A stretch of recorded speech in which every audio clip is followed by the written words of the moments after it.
Welcome to The Scoop with Dukes. I'm your host, Phillip Dukes, aka DukesTheScoop. Check me out on Twitter and Instagram at DukesTheScoop. And please be sure to hit the like and subscribe button. Hey, if you have not become a member, go to the description, become a member. And before we even get started, I don't know how you feel about this weekend's game, but if you do have an inkling about how you think the game is going to go to mybookie.ag, use my code DSCOOP, DCOOP, as the promo code, and go place your wager. The minimum bet I think is like $50. Go put $50 on whoever you think is going to win, and if you lose the bet, no sweat, they'll match your money, so you're good. All right, this is an AU scoop, of course. I know a lot of people were talking about me having the Falcons helmet up, but sometimes when you do different content, you got to kind of mix it up a little bit. But back to Auburn, and so there's a really interesting report that came out behind a paywall. It's been up for about 24 hours now, so I felt okay to talk about it. Over at 247sports.com, Auburn Undercover, and it's from the OG of Auburn sports, Phillip Marshall. Nobody in the game has been around more people in Auburn than Phillip Marshall. I don't care who you talk to. Phillip Marshall is the guy when it comes to Auburn. Knows the powers that be, knows a lot. There are places that he can go talk to people that people just can't go. All right. And when he talks, I listen. And so in my relationship with Mr. Marshall, man, I always called him Mr. Marshall because when I got to 24, when I got my job at Auburn Undercover at 24/7 Sports back in 22 maybe.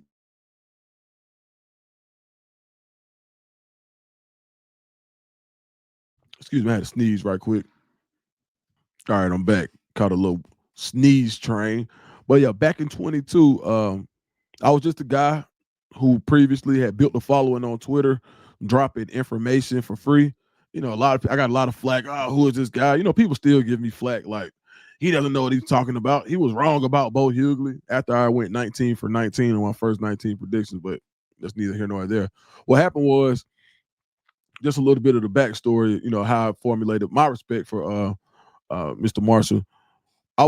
There wasn't a position for somebody like me at 24/7. I didn't have like a thing like so. Cole Pinkston, we both came up off the message board. Shout out to Cole over at On Three.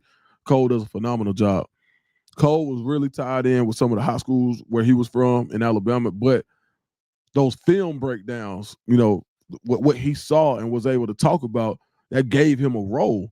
With me, I just had juice like Scoop or whatever. So man, I meet with Keith Niebuhr actually is the guy. Y'all remember Keith from the Auburn scene. He's doing Florida now over there on three. Shout out to Keith. But Keith was like, look, this dude knows what he's talking about. And I would talk to Keith, and there wasn't, and it got to the VP at CBS Sports, talent acquisition, Joel Cox. Okay, cool. Joel interviews me. They find out. They said, look, we can't make you just an Auburn guy. You're going to be a front-facing Auburn guy, but we need you to feed information to our Georgia guys, different sites. So I was working for about 3 or 4 sites, but my main site was Auburn. But the only thing I could take credit for publicly was Auburn. Cool. Shout out to Joel Cox for the opportunity. I had no problem. I was working a warehouse job, but we had to figure out how I was going to be able to write AP formatted articles. Now, yes, I wrote AP in college, but it's a difference writing legal papers and as a pre-law political science guy than it was writing things that could be printed and could go far, especially when you're working for a subsidiary of CBS Sports. And Mr. Marshall, Phillip Marshall, literally was like, look, bro, he didn't say bro, but said, send it to me. I'll make sure it's right. I'll take out some of the stuff and I'll teach you as much as I can about being a journalist in 2 weeks. And he did. And I learned a lot about him, a lot about his relationships, a lot about who he knows. He walked me through a lot about Auburn. Even though I went to Auburn, he gave me a history of Auburn through this whole situation, through everything that's unfathomable. I think the only person maybe close to him is probably Jason Caldwell, like literally. Um, so when Mr. Marshall speaks, especially when it comes to the powers that be, I listen. Now, does that mean things can change? Can't change? Yes, they can change. They usually do change. But at this point, Phillip Marshall is reporting that Coach Hugh Freeze makes it through the season regardless. win or lose, at this point, Hugh Freeze will make it through the season. I think from what he's hearing, that's huge. Because, some people, and I saw it in the comments, they were like, well, Coach Freeze kind of said he was asking for that support, tongue in cheek. I get it, but I feel like he literally said that because he's not been given that. I mean, the screens for his job are loud. I mean, it's not a secret. He's not on social media. He's saying it. He's like, look, I know what people are saying. When it gets to this fever pitch, usually something happens where people start to say, it could happen after this game. It could happen after this game. So I think this is pretty significant, to say the least, for Phillip Marshall to come out and say, hey, look, I'm here through the season. And he only writes what he's been cleared to write. There's not a whole lot that Phillip Marshall is, he knows a lot. So if he really writes it, it says it and puts his name on it, I would put a little credence to it for sure. So this is what he said. There is little chance that anything is done one way or the other before the end of the season. That is not to say there is no chance, but everything I hear from people close to the situation points in that direction. Everything, I'm going to repeat that. There is little chance that anything is done one way or the other before the end of the season. That is not to say there is no chance, but everything I hear from people close to the situation points in that direction. So, according to one of the most trusted and well-respected writers, Auburn expert, there is little chance that whether it goes off the rails completely or you win out, either way, that Coach Hugh Freeze is removed from his position before the end of the season. Now, let's go to his next point. Significant donors, not necessarily all of them, remain firmly in Freeze's corner. When you got the money men behind you, and that's what it is, significant donors. Not all of them, but significant guys remain firmly in Freeze's corner. That means they believe in what Coach Freeze is doing and believe he's the guy for the job.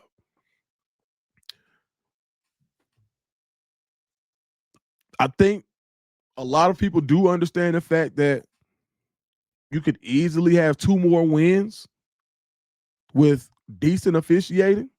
I do believe that. And I think that's important. So, okay, let's go to his next point. Assuming Freeze stays, there could be a change or two on the staff. Now, I might hit him to clarify this for tomorrow's show. But assuming Freeze stays, I wonder if he's saying during the season if he stays or in the off season. I think that if he does stay, if he gets the call for next year, then of course you got to change some people on the staff. But I wonder if there could be some in-season changes to the staff, maybe at a coordinator position, maybe at a position, who knows? His last point. One thing every so-called power broker to whom I've talked to tells me is that it is John Cohen's call and no one else's. John Cohen, and there are a lot of people who think that John Cohen is going to answer to somebody else, that it won't be his call. It seems that Auburn's athletic director, John Cohen, has to say so, according to Phillip Marshall. So let's break down everything we heard. So what happens if Auburn beats Arkansas, and this is as close to a vote of confidence as you can get without somebody, the AD, putting out a statement. I think the AD has not put out a statement because if it, now me personally, I think that if it goes terribly wrong in Arkansas, I think something happens this weekend, but it would have to go terribly wrong. I mean, the defense would have to get beat by offense that's pretty good, but that means the defense would have to look way worse than they've looked all year. They've only given up 24 points. I think the defense would have to probably give up a 30 or a 40 ball, and the offense would have to still be putting up the 10 or the 17 that they've been putting up. I think this comes, and That's the only way I think something will happen this weekend. You have to really, mess the bed up. Um, if Auburn wins, of course they stay with them. I think if Auburn wins, there's no chance that happens. Then you get some winnable games. I think with Vanderbilt being a top 10 team, you can't. You can't really talk about Vandy as if they're the Vandy of old when you play them. So, and you got Bama. So if you go 3-2, 6-6 season, maybe you win a bowl game, you get 7 wins. Then I think now you're in. I think Freeze keeps his job. I truly do. I think that's what happens at this point. I mean, because if you wanted to do it, you would have already done it. Like there was plenty of support, there was plenty of evidence. 3 straight 0-4 seasons in the SEC. I think that would have been the game to do it. So now that it hasn't happened, and now you get this report, it seems like Coach Freeze is the guy. So does that give him more confidence? Does that give him the ability to bite a little harder on some of his guys? Does that give him the ability to say, you know what? I know I'm going to make it through the season. Can I play my young freshman quarterback Deuce Knight, or can I go to Ashton Daniels for a spark? And maybe he's the guy. Maybe I can make a change at quarterback if I know I have if I have a vote of confidence, if I know that I'm not playing on a week-to-week basis. So I can maybe this is the game that I try something different. That remains to be seen. But what I will say is the dedication to running the ball last week, I felt like paid dividends. It helped your defense. You just got to put the ball in the end zone. You got to finish drives. You got close. Those 2 drives where you had to miss field goals, you got close. So I do see a way where this team could catch fire. It's one of those things where you have a really talented team, and if they catch fire, it could be a problem for everybody because the talent is there. Georgia is less talented than they've been in recent years, but they know how to win. They truly believe they're going to win. The belief and the culture at Georgia is propelling them to victories in games they probably should have lost. They willed themselves to a win against Ole Miss. I don't think Auburn has the pedigree yet. This current iteration of this team doesn't understand how to win. And that doesn't just mean the players. I mean from the coaches down. In those close games, you've been in all of these one-score games. How do you figure out how to break through? And I think if that gets figured out, this could be a dangerous team for the rest of the season, and maybe all is forgiven. But like I always say, if was a fifth, we'd all be drunk at 3:00 in the afternoon. So we just got to see how it plays out. But I thought that was interesting enough for me to drop a video, and we can all talk about it. How do you feel about this report coming from one of the most trusted sources in the history of Auburn media? I don't think he's a Hall of Famer. I don't think it gets no better than Phillip Marshall.